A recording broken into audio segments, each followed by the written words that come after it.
Well, good evening to you. I'm so glad that we have got to join again together, and I wanted to just say a few things.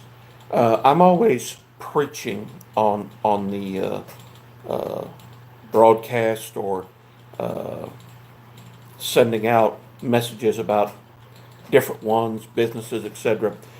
But not too many moons ago, I wrote a humorous book, and I like to share some of them if I may. Um, Let me see where the is that where the trying to find the camera. Sorry, there it is. All right, and I I wrote some things about my family. Now you'll have to understand that not every family is perfect, and there are some crazy people in my family. All right. Many moons ago, there was not anything known as pacemakers. My step grandmother was one of six in the first six in the world to do it, and uh, she had to take a whole lot of medications before that pacemaker was ever installed. So one blissful night when she was married to my grandfather, of course they divorced. He's now passed away. They're both passed away now. But my step grandmother um, was on very powerful, potent heart medication.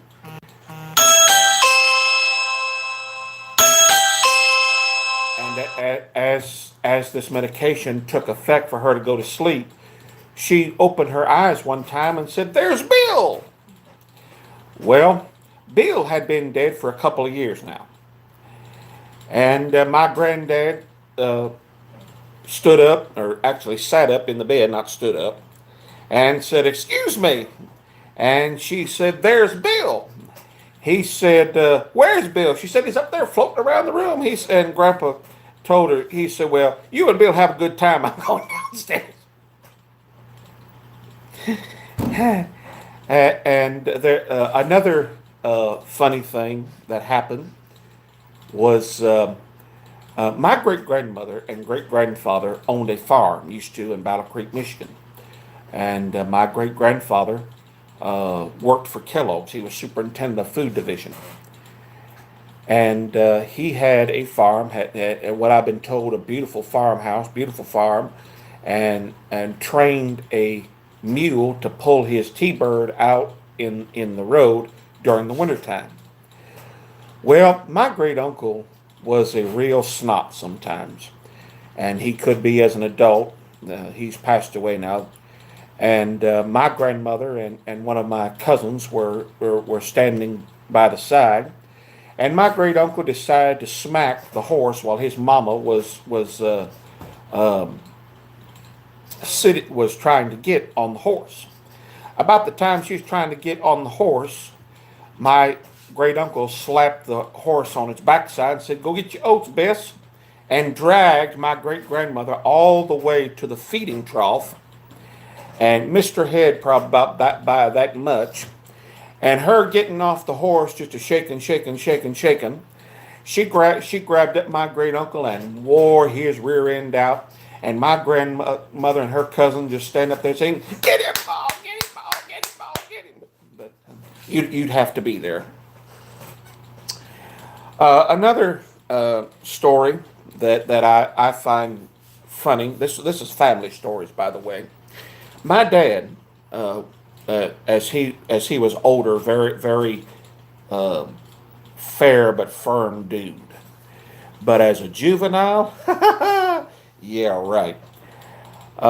My father was a army brat, and he was about 3 4 years old, and he was in Missouri with my granddad and grandmother until he was about 6, and moved back to Battle Creek, Michigan.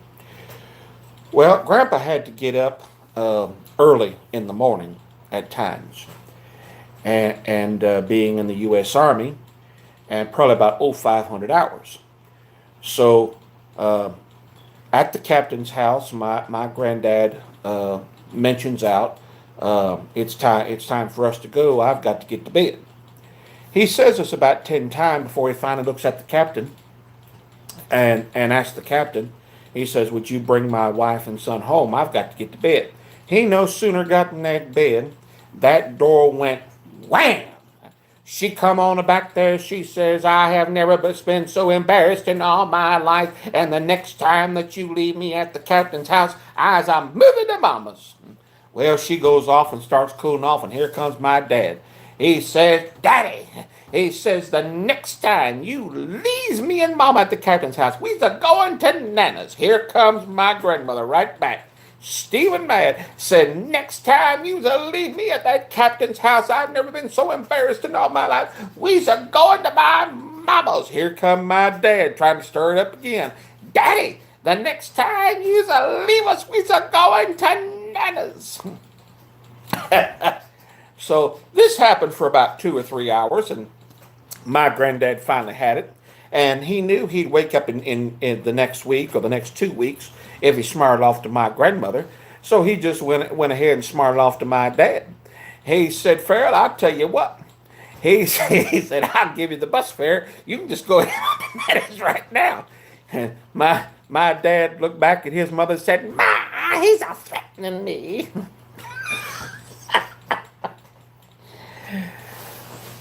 Well, as a young teenage boy, I had just lost my father.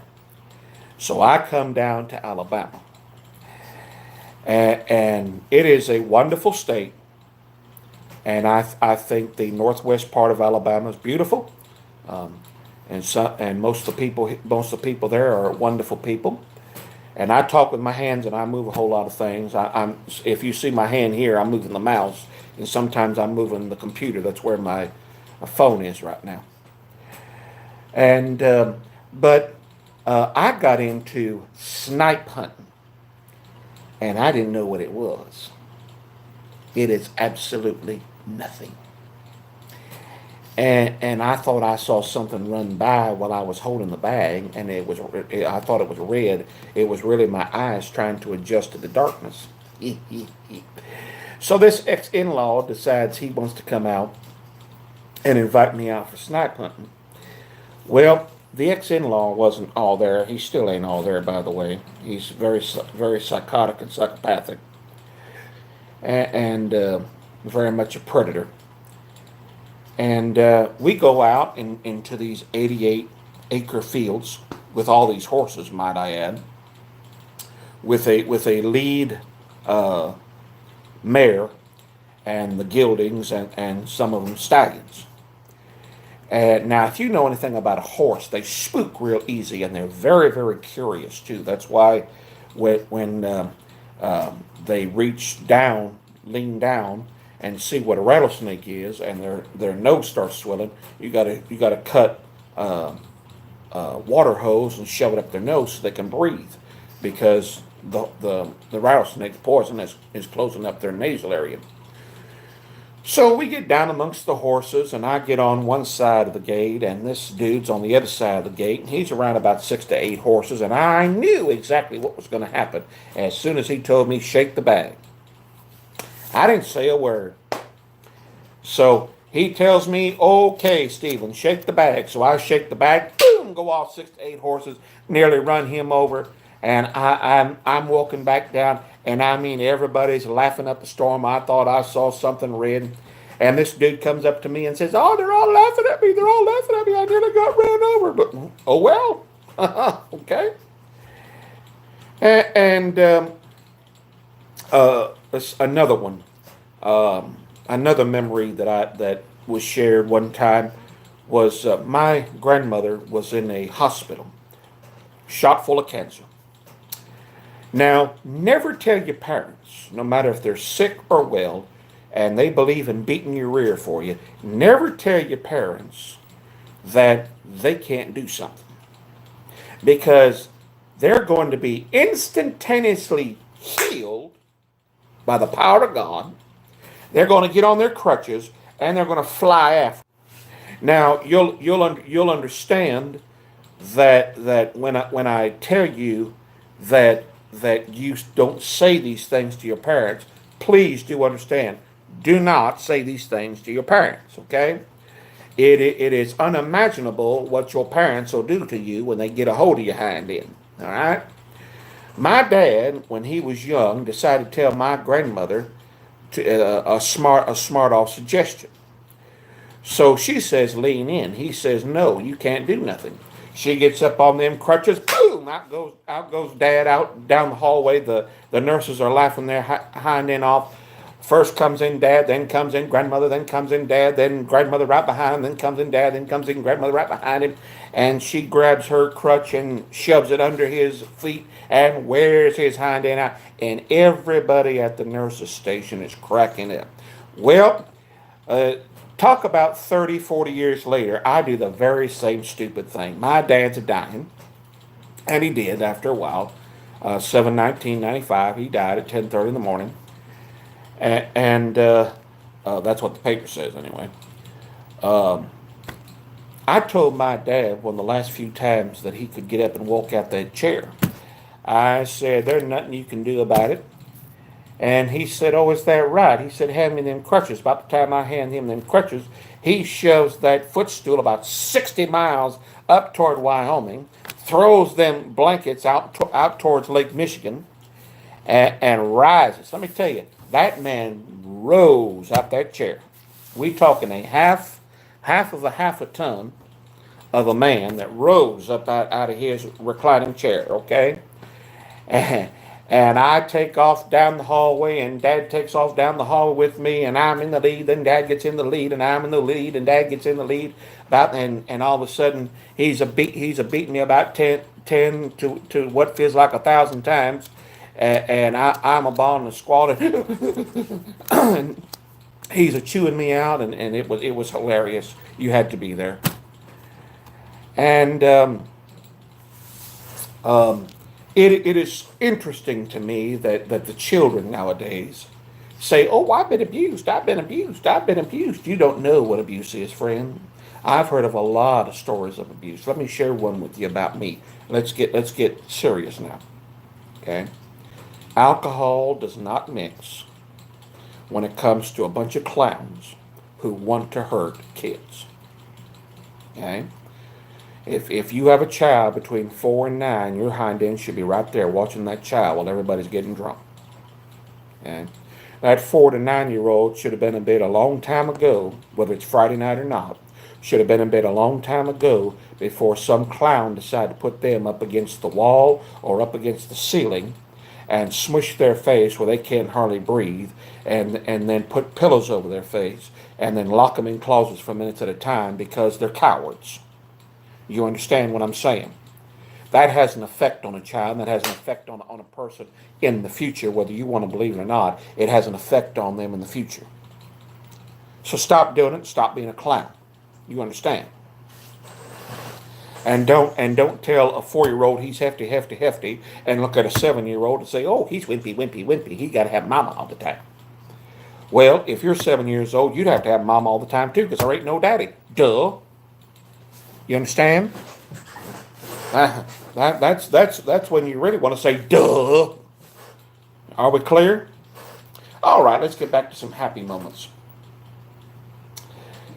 Mother, Dad, and I lived in Battle Creek, Michigan. And the black squirrel was brought over by W.K. Kellogg from China. And Mom and Dad didn't think much about it, but they tossed breadcrumbs out in the yard. Now, when you do that, you're going to have a visitor. Okay?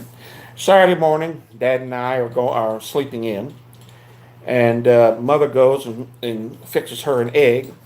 About the time she about finishes fixing herself some breakfast that Saturday morning, a squirrel plunges through the kitchen ceiling and flies through to the staircase. There was holes in that staircase, and about the time that the ceiling hit the floor, Mother goes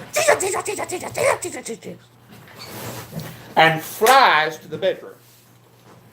Well, our visitor stayed there for about 2 or 3 nights, and believe it or not, squirrels meow.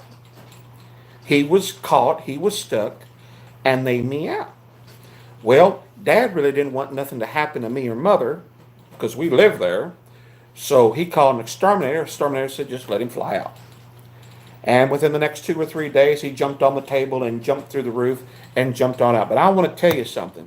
My dad said he looked in that kitchen and saw that squirrel look over from the refrigerator and said, where is that crazy old woman now? Oh, I'm telling you, I've had a wonderful time telling you these stories. And I know there's plenty more to come. And my granddad was a young 6-year-old child. And as a young 6-year-old child, he had a Native American neighbor. And that Native American neighbor had an outhouse. Every time he used it, my granddad went over there and just shoved it right on over the fire. My great grandfather on another side of the family was a drunk. And he decided to come home drunk and start hitting on folks. Well, with 5 children, you don't get drunk that much. As the children started to grow, they got in a huddle and said the next time Pop comes home and decides he wants to be drunk, we gonna take him down. So to Big Old Bull, when he comes in, he starts mouthing off, and he starts taking a swing. About that time, the boys took him down. The two younger ones got on his feet, and the baby got on top of his chest. He started hollering, Amy, Amy, Amy. About that time, she come out there. She said, good enough for you, bub. He said, if these kids get off me, I won't touch another drop of liquor. He didn't either. You don't need AA. You just need 5 kids get on top of you. Hope you enjoyed it. I love you. Appreciate you. God bless you. Bye-bye.